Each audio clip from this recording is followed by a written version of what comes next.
It's a beautiful day in this neighborhood. It's a beautiful day for a neighbor. Would you be mine? Could you be mine? It's a neighborly day in this beauty wood. It's a neighborly day for a beauty. Would you be mine? Could you be mine? I have always wanted to have a neighbor just like you. I've always wanted to live in a neighborhood with you. Since we're together, might as well say, would you be mine? Could you be mine? Won't you be my neighbor? Won't you please? Won't you please? Please won't you be my neighbor? And so we're neighbors again today. I'm glad to be with you. I am glad to be with you guys. Hi, neighbors. Do you kids know what this is? This is called an angle grinder. You got to be careful with it, and technically it comes with a guard that I have taken off, and that can destroy your vision very quickly. Let me show you my goggles. And cut. Okay. That's all I got right now. Hi, neighbors. I'm Isaac Anderson, and I have been doing the Sawdust Festival for 7-ish years, depends on the coronavirus and how you calculate this year, and do mixed media art, which includes a lot of different media. What mediums do I use? I use a lot of plaster, I use a lot of concrete, I will use kind of embedded pigments that range in terms of the chemical composition. Geopolymer concrete, which is an aluminosilicate that the Egyptians partially used to build the Great Pyramid. We can talk about that on another episode. It's a little controversial. But there were not slaves hewing stone, limestone. It was actually poured in place. Yeah. Anyway, so now it's time to start making some new stuff for Sawdust, which will include some paintings and some sculpture. And we'll see what else. Yeah, the idea of making work or wanting to be an artist, I think, was ever since I was a little kid. Even I just remember even thinking like, am I allowed to call myself an artist? So I think that little dream was always tucked away, and then, yeah, probably in my mid to late 20s started working more with these mediums in terms of the plaster and cements and stuff like that. And then the photography started a little earlier than that.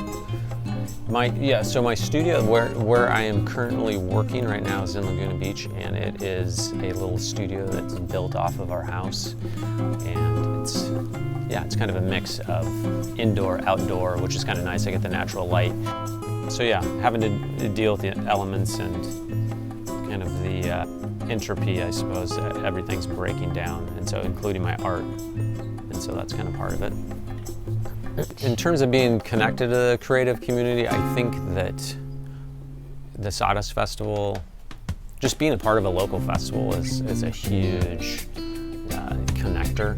Yeah, there's a lot of growth in it in terms of even building the booth. I mean, to me, every year that's probably on par in terms of creatively stimulating me in terms of in comparison to creating my art. I think the booth building in some ways is almost more creative, and I learn more from that too. So that's a cool opportunity I think that you have with that show, that there's probably only a handful of shows around the world that offer that kind of opportunity too on a grand sculptural side.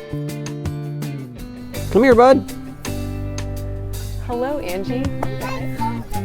Okay, we won't. Here, come here and just be backwards though. Okay. Okay. Anyway, these guys love to come back here and work with me, and it does change my flow a little bit. Yeah, but they love the mixes. Don't you? He's done a lot of stuff. He's got some stuff in his room too. Actually, we'll have to get one out of the room that you made. I don't usually like to have all his stuff out because then people tend to like it more than mine. But actually, I get some good ideas though from this guy. Let's see. Okay, where's the little container we're gonna mix in? We've got the flash in here. We're gonna mix a little bit of lime in. we'll add some gypsum. Kind of a fun one because it looks a little bit more like concrete, but it has a little quicker curing. How long did it take you to come up with this mixture? Years of playing around. It started more with the plaster, then some cements and things like that, and then I just stopped. Like, I don't like Portland cement very much. It's terrible for the environment, and it's really slow.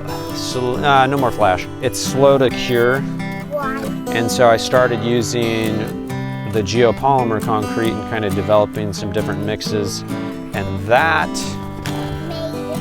was pretty cool because it dries extremely quickly and gets much harder than normal Portland cement. Geopolymer, weatherproof? Weatherproof, it is, yeah. So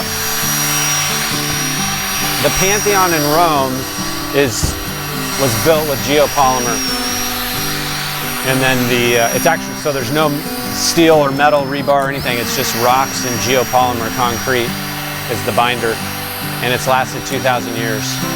So it's quite durable. The pyramids are roughly 4,000 years old, and they've held up pretty well too.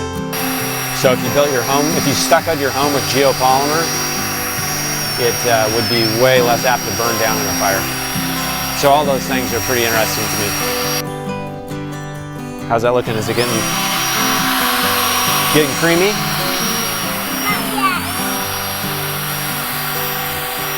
Let's add, so we can add a little aggregate to it too. Okay. Let's do a mix. Last night. Oh, really? Yeah. Of the aggregate? Which mix do you want? Okay. So he usually makes his own pieces. We don't usually share mixes. Yeah. Okay, that's a good mix. I think we've accomplished. He's very thorough when it comes to mixing. Usually I wouldn't do it with a handsaw, but.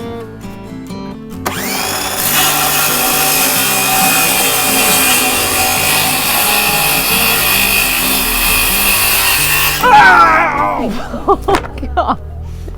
Oh! We're gonna be fine. We're gonna be fine. This is when Mr. Rogers loses his temper.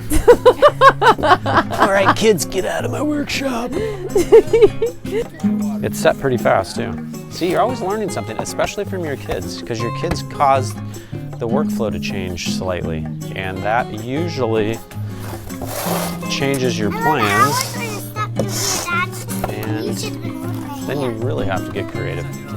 So we're working on a collaborative art piece now. Is that what they're called, Lisa? Yes, that is a collaborative art piece. Okay, and here comes our other helper. Oh good, he's got one of my rollers. We're gonna definitely want that in the mix. Thank you. Who's gonna clean this, Ezra? Who's cleaning that roller? I am doing this.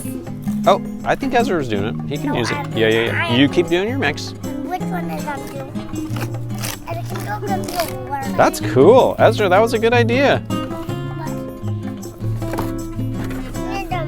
I should have just duct taped a banana to this panel, and that could have been our project. But yeah, so I'll spend hours doing even this nerdy stuff, trying to make a super strong piece. And it's interesting to me because it's fire resistant too. So I've just thought it'd be fun to use it for building a house. So this is the geopolymer too, which was kind of fun because I could mold it like clay while it was setting. And so here's my hand as the spinal cord. But anyway, so this is one of my little sample panels working on a lot of different textures. So there's hours and hours of work into these even, which is funny. And they're just literally just random panels. So this one's got a lot of texture on it. It's actually got some beach tar on it too. So some of the texture on the bottom and on the sides and stuff is beach tar. This is kind of how I do my hair too when I first get back here.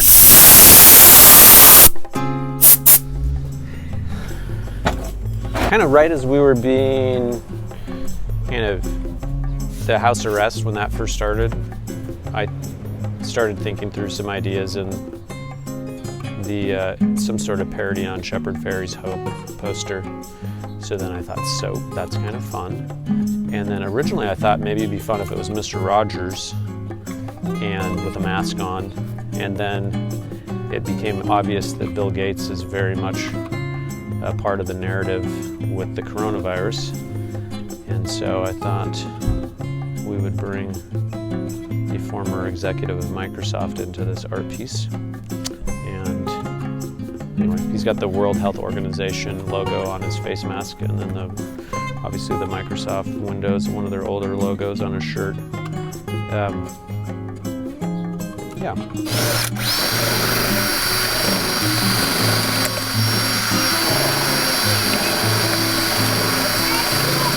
Yeah. Well, it's already, there's a lot of interest around the world. Unfortunately, the Portland cement industry is kind of like the pharmaceutical industry. They're kind of create their own laws and have all kinds of lobbyists and things too, so they really slow down progress in terms of using this for infrastructure and things like that. So,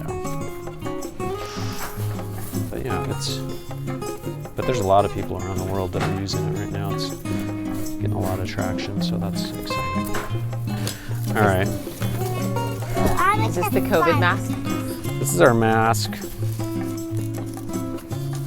Well, you could make it if you want.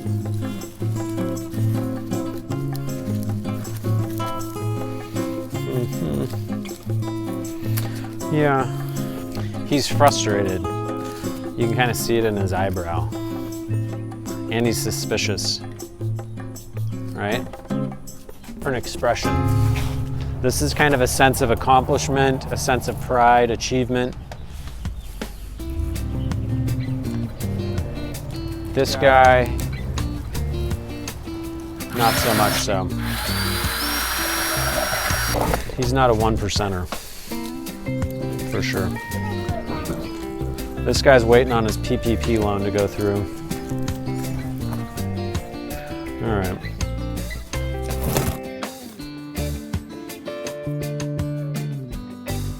I don't know, it's fun when it's spontaneous because you don't really know where it's gonna go. You don't really know if you're gonna like it. I mean, it's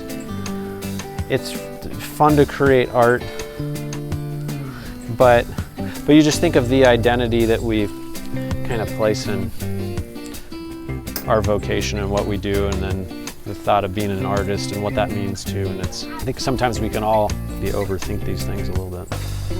So you can see I've got the tip of the flame on this, and literally we just made this like 45 minutes ago. And it's already withstanding direct heat from this flame. I mean, I could do this for hours.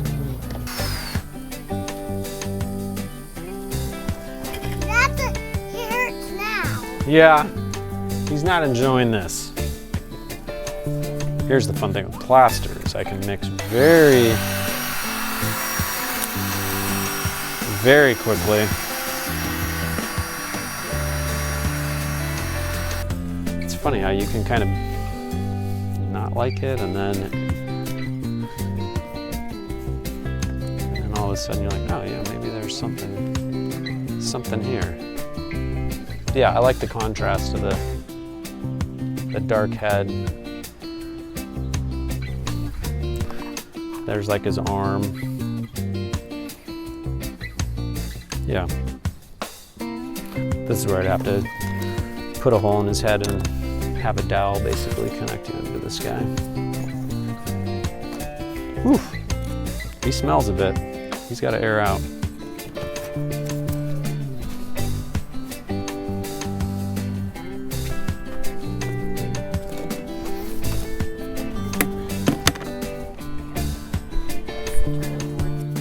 Well, it might be for sale in the canyon this summer.